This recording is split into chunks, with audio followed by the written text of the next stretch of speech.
Ah, peeps, hope all well. So I've just done my tab down to the reservoir. I'm just heading back home. So, I want to talk about skydiving. Now, some of you may know I was an avid skydiver. The way I got into skydiving, bit of a joke really. My first unit in Tidworth, there was myself, Doc Syson, and a bloke called Kenny Alcock. And it was Doc's idea. Doc was the corporal that I first met as a young craftsman that gave me that unusual nickname. But Doc turned around one day and after going through JSP, turned around and said, I bet you wouldn't sign up for that course. And it was the skydiving course. Now at that time you could go to one of two places. You could either end up at the Army Parachute Association down in Netherhaven in Wiltshire, or you could end up at the RAF Sport Parachute Association at Weston-on-the-Green in Oxfordshire. So I duly signed on the dotted line for a skydiving course. Kenny Alcock signed up to do the skydiving course. Doc didn't bother. What a git. But I went off to the RAF Parachute Centre in Weston-on-the-Green in Oxfordshire. We were housed in Brize Norton and we were being shipped out to Weston-on-the-Green on a daily basis. So after going through all the ground training, learning how to pack your own parachute, because that's the big thing. Yeah, in them days, I don't know what it's like now, but in them days when you did a parachute course, the first thing you learned was how to pack your own rig. Yeah, and then you jumped it. So if it failed, it was your own fault. Yeah. So we did the ground training and everything, and then went up for our first lift. Now I was number 2 in the chalk, and I'll never forget, it was a girl called Lizzie, otherwise known as Mad Lizzie, because she was as nutty as a fruitcake. And she was the first one out the door. And I honestly believe the reason that they put Lizzie first is they knew full well that she'd jump and it would embarrass all the blokes that were behind her, yeah, to actually jump rather than refuse. So the first one out the door, out she goes. I shuffled myself up because it was out of what I call a Brit Norman Islander at the time. And I shuffled up, got myself seated, and the next thing I know, hello love. Next thing I know, the jump master said go. And without even thinking about it, I pushed myself out the door. Next thing I look up, after me, count of 1001, 1002, 1003, check canopy. I look up, and in them days we used the old C9 canopies, which were originally used for RAF pilots.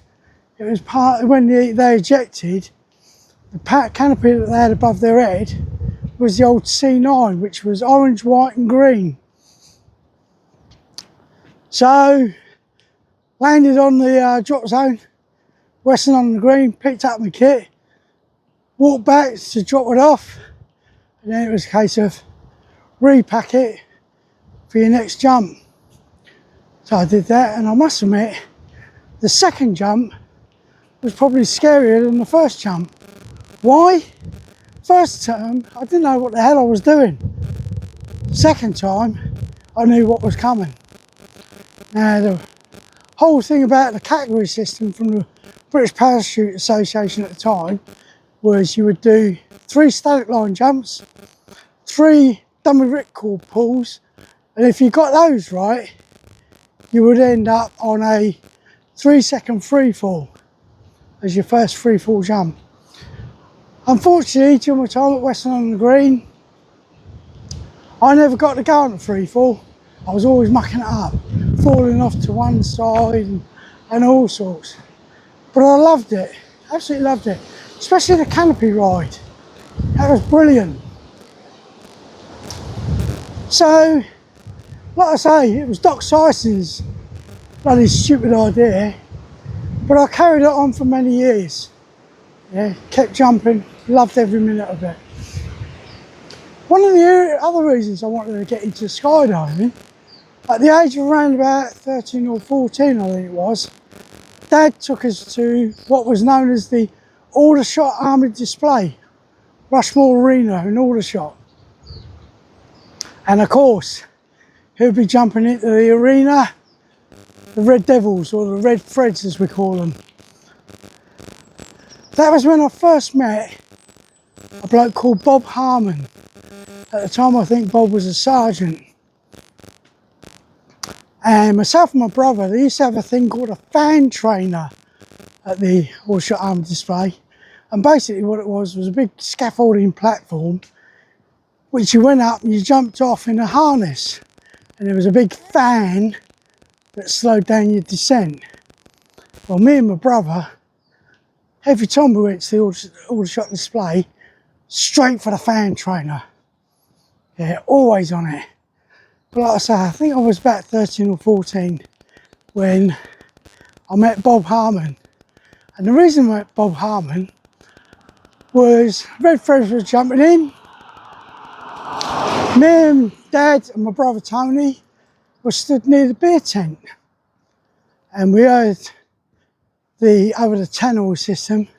And maybe if we cheer, Sergeant Bob Harmon will land in the centre of the arena. Well, Bob didn't land in the centre of the arena. He actually landed literally in front of me, my dad and my brother outside the beer tent. Took off his rig, walked in and got himself a beer. It's the sort of guy he was. But then when I was in Cyprus in 1980, I got to meet Bob again, because Bob came over, yeah, with the Red Devils and was jumping at the parachute centre in Cyprus. And like I say, while I was there, I was on the staff, I used to do things like packing the parachutes. So I actually packed Bob's rig for him on one of the jumps, because what they were doing were acting as a jump master. He would take a lift up, dispatch him, he'd probably come back down, take another lift up. It's normally 3 lifts, and then on the last lift, as well as dispatching the last young student, he would then jump out himself. Yeah, and what I would do is then pack his rig ready for him to go up again. So yeah, Bob Harmon. I understand he's still alive and I'd love to meet up with him again. The other guy that I would love to meet up with again is a bloke called Pete Sherman. Now, I did meet up with Pete a couple of years ago because he actually lives in the same village as my dad. And Pete actually dispatched me out of a plane at Netherhaven. So of course, after I'd done my jumps course at Weston on the Green, there was a lad called Mick Ellingworth. He was the clerk for 66 Squadron RCT. And Mick and I were in the same room. Yeah, in them days, in the barracks in Jalalabad barracks, or Jelly Baby barracks as we like to call it. Yeah, we're in a 4-man room. And Mick was in there, and Mick used to go to Netherhaven every weekend. Mick was an accomplished Category 10 D licensed parachutist. And I decided, rather than sitting on my arse or going down to Portsmouth for a weekend, I'd join Mick. And I spent many a great afternoon out at Netherhaven. Chief instructor at the time was a bloke called John Lang. I met other Red Devils out there, yeah, such as Bob Charters, yeah, and a few of the other guys. Nixie, yeah, he was John Ricks, yeah, he was a nutcase as well, as bad as bloody Bob Harmon. So, like I say, I then end up getting posted out to Cyprus under the UN, and like I say, the first month or 2, I was bored out my skull. Absolutely bored out my skull. I've been down the beach. We just got a lovely little beach called Fig Tree Bay. Secluded beach. I've seen pictures of it now. It's a bloody nightmare. There's hotels everywhere. But in our day, secluded beach. There was a little bar run by a lad called Tony. But after a while you get sick and tired of just sitting on the beach all day. So I ended up going to the parachute centre, and like I said in my video about UN peacekeeping, I ended up doing 4 months at the parachute centre, yeah, because there was no job for me in Nicosia. But during that time, I got a lot in. I got onto free fall, I was jumping various other canopies. We had some C9s. We also had what they called an aeroconical, yeah, otherwise known as the flying tit. And the other one was the Paracommander. Paracommander canopy, if you ever looked at it, you thought, how the hell does that keep me in the air? Because there was gaps everywhere. But it was extremely mobile, yeah, very nimble. So eventually, I then progressed onto the square canopies that you see now. Now, as I understand it today, even the static liners, they actually get given a square canopy, but in my day you had to progress. You had to do a certain number of jumps on round canopies, yeah, before you could progress onto a square one.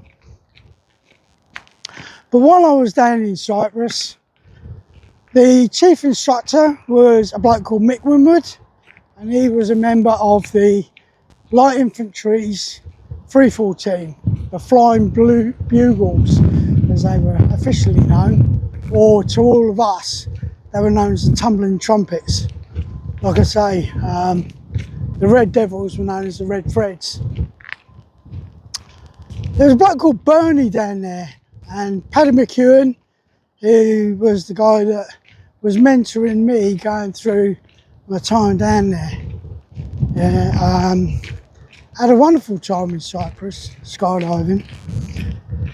Then once I get posted from Tidworth, I'm posted out to Germany, and I'm posted to Athlone Barracks in Senlager.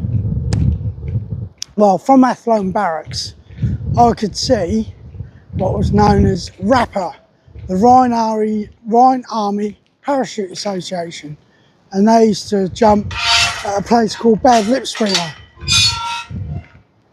So guess what? It was right on my doorstep. I was there most weekends. Yeah, loved every minute of it, RAPA. Yeah, great atmosphere. The only time I had a bad experience was when myself and 3 other skydivers jumped in a hailstorm without knowing about it. And one of the guys that was actually involved in that was a guy called John Ricks, the lad from the Red Freds. We'd gone up, the sky was blue. There was one little cloud that appeared, and our travel was up to 15,000 feet. And we got out the door, and I felt like someone had shot me with a shotgun because my face was being peppered. And I turned over onto my back, yeah, to try and protect myself. Then I realised I couldn't do that because I've got 3 other skydivers in the air below me, yeah, that I didn't know what they were doing. So eventually I had to turn back over onto my front, and I literally put my hand in front of my face, yeah, like so, to try and protect myself. As well as John Ricks, there was a Royal Military Police woman, a monkey, yeah, called Cess Byrne, and the other guy was a helicopter pilot called Mark LeGresley. And we were on an advanced freefall course at the time. So we were doing that for about 2 weeks. And it was all to do with flying formations, doing canopy relative work and so on. Yeah, that was the whole idea of the course. But I eventually realised, looking at my altimeter, I got to about 3,000 feet. And I thought, right, I'm going to pull my chute, yeah, and come down. I didn't know where the others were. So I pulled my chute. The most ironic thing I've ever seen in my life. I had to watch my altimeter go from 3,000 feet up to nearly 4,000 feet. Now, I'm thinking, what the hell's going on? I'm caught in this storm cloud, yeah, and I'm now going up.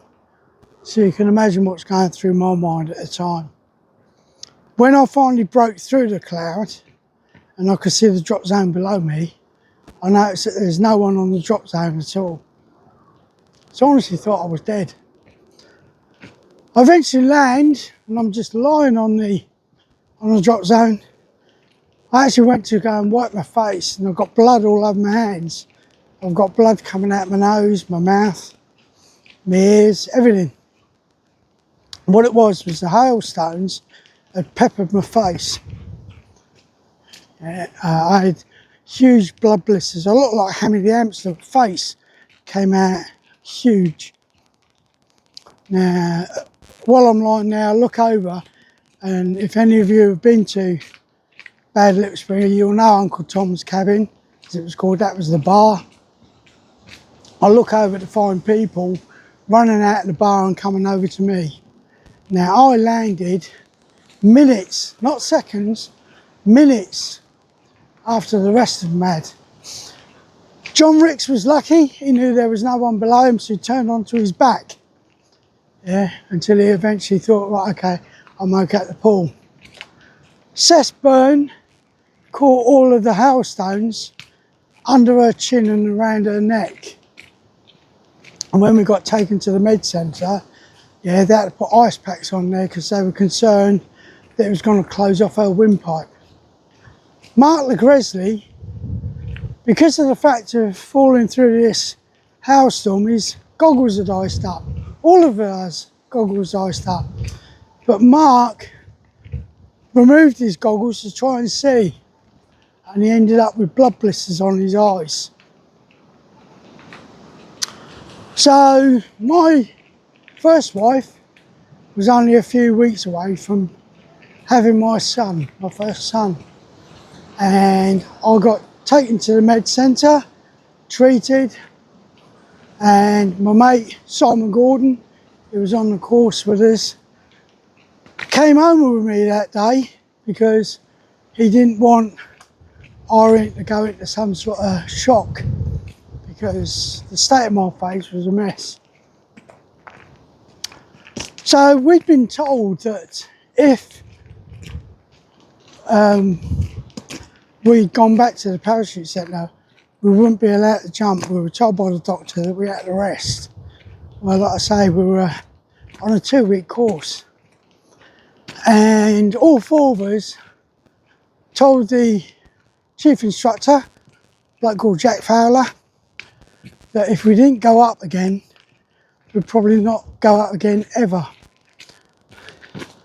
So the following day, we went out and did what we call a hop and pop.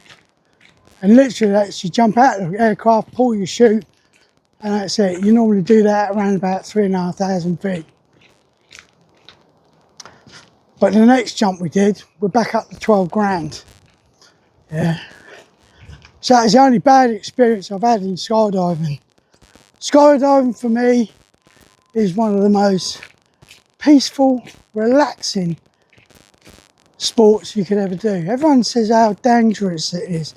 There's that many safety things involved in skydiving. You've got more chance of being run over by a bus. In fact, I read a statistic once that there's more people die fishing than there is skydiving. Yeah, what with carbon fibre rods and falling in the canal or whatever. So it's one of the most relaxing sports going. Yeah, because no one can tell you what to do.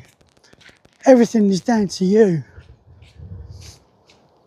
The only time I ever got, I wouldn't say it was scared, I would say worried, was I wasn't worried about what's happening. I was worried about mucking up the dive, especially if I'm jumping with other people. I've actually cut away from my main canopy twice in my skydiving career. And guess what? I'm still here to tell the tale. Because all of the drills that we learnt, yeah, kick in automatically. The first time, literally, I pulled my chute, looked at the canopy above me, and it looked like a bag of washing just fluttering away in the breeze. So I dumped the main, got onto my reserve. The second time I cut away was thanks to Mr. John Ricks of the Red Devils. He decided to do canopy relative work with me, and it all went wrong. And instead of doing a cutaway back into free fall and deploying my reserve chute, I had to do a thing called a canopy transfer, literally where I dumped the main, pulled the reserve split second afterwards. But the most dangerous thing about that is, if that main that's fluttering away tangles with my reserve, yeah, that's it, it's game over, index. But again, like I say, I'm still stood here. I've got my 65th birthday coming up, and I was a category 10 D licensed display jumper. I used to jump with the Remy Freefall team. They're now known as the Lightning Bolts. But the team consisted of Mike Smith, John Horn, Wally Wallace, Brian Dice, Steve Appleyard, myself, and I can't for the life of me remember the last guy. Yeah, and we used to go around, and it was all done, none of it was funded. Yeah, we all did that for our own back. Yeah, we would go and represent the Corps. So for my 65th birthday, I'm wondering, should I get myself strapped up again, yeah, and go and do a tandem skydive? Yeah, now Lisa did a tandem skydive a few years ago to celebrate her birthday. I'm not going to tell you which one it was, because she'll have a go at me, yeah. But she had a wonderful time on this tandem skydive. Now, I don't think I would be allowed to jump on my own. I don't think I'll be allowed to jump on my own. It's been several years now since I jumped out of a plane. Things have probably changed. I know the canopies and that have changed. So I think the best thing for me is a tandem. Now, who do I go with? Do I go with the red threads, or do I go with the lightning bolts? Now, like I say, I had a big sort of affiliation with the red threads. Jumped with them several times when I was on the Remy Freefall team. Yeah. But should I stay true to my core and go and jump with the lightning bolts? One thing I do know is I think I want to go and jump back at Netherhaven. It was a wonderful drop zone. Yeah, really well run. Like I say, John Lang was the chief instructor of the day. And if any of you are on here that remember John Lang, you'll remember his dog. His dog had the slowest reactions in the world. And John used to tell us off because we used to tease the dog. We used to hold crisps over its head, drop the crisp. Crisp would bounce off its nose, land on the floor. And about a second or two later, the dog would go, yeah, and we always got told off. But it was a wonderful drop zone. Yeah, really well run. It's out in Wiltshire. So if any of you are on here and you're around the Wiltshire area, you get the chance, go to the Army Parachute Association in Wiltshire and go and do a skydive there. But I'm a great believer in saying to people, yeah, when people say to me, I wish I'd have done that. If you're young enough, go and do it. Yeah. I personally, I think I've done the majority of things that I've ever wanted to do in my life. The only thing left me really is to visit my home, my mum's home of St Helena. But if you're young enough, yeah, don't hold back. If there's something you want to do, skydiving, abseiling, mountain climbing, if you're young enough to do it, do it. Don't turn around when you're 70 or 80 year old and say, I wish I'd have done that, because by that time it's too late. And like I say, with me, I'm 65 this year, and I think if I do another skydive, that will just sort of seal it off for me. I've still got my logbook, I've still even got my jumpsuit. and my goggles and my altimeter. I love. So yeah, I'm all ready to rock and roll. Like I say, I'm going to look at which one I'm going to join. The lightning bolts or the red threads. Yeah. Tumbling trumpets don't exist anymore. Light Infantry 314. I believe Keith's old regiment, Princess of Wales Royal Regiment, I believe their 314, the Tigers, are still in existence. But again, with all the military cutbacks and everything like that, yeah, a lot of the 314s, which are good for recruitment, yeah, are disappearing.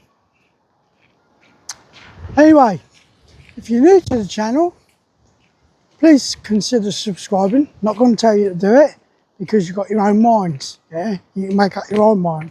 I'm not going to tell you, but please consider it.